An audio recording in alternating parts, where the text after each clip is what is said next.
బాగుంటుందని చాలా సంవత్సరాల నుంచి లేదు సార్. నేను సాలూరులో చేసి ఇక్కడికి వచ్చాను సార్. సాలూరులో 9 సంవత్సరాలు చేశాను. ఆగస్ట్ 19 మళ్ళీ నేను ఇక్కడికి వచ్చాను. సరే, నేను చదువుకున్న స్కూల్ ఇదే కాబట్టి నాకు గర్వకారణంగా ఉంది. నెక్స్ట్ ఏంటంటే ఉర్దూ టీచర్స్ లేకపోయినా వాలంటీర్స్ని వేస్తే బాగుంటుందని నేను అనుకుంటున్నాను. పేరు Urdu city girls and boys school sir, Abad city sir. కాకపోతే మా గవర్నమెంట్ సహకరిస్తుంది, తెలుగు టీచర్స్ ఇచ్చి మాకు చదివిస్తున్నారు సార్. వేసుకుంటే మా స్కూల్లో చేసి వెళ్ళిన వాళ్ళే ఉన్నారు, ఖాళీగా ఉన్నారు వాళ్ళు.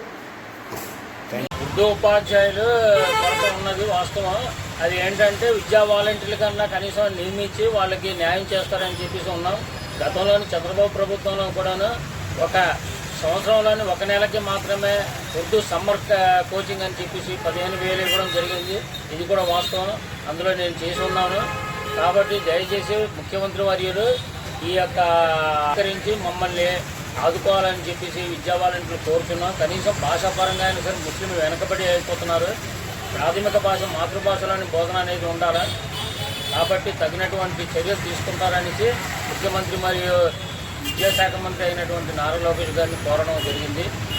వారు ఇక మీద జిల్లాలోని విజయనగరం జిల్లాలోని ఎక్కడైతే విద్యా వాలంటీర్ కనీసం లేకుండానో ఉర్దూ ప్రాథమిక పాఠశాలను నడిపిస్తున్నారో అక్కడ విద్యా వాలంటీర్లను తక్షణమే నియమించాలని చెప్పేసి ముఖ్యమంత్రి గారిని మరి ఇదే విషయాన్ని గత Maulana Azad national education day minority welfare day నియమించడం జరిగింది.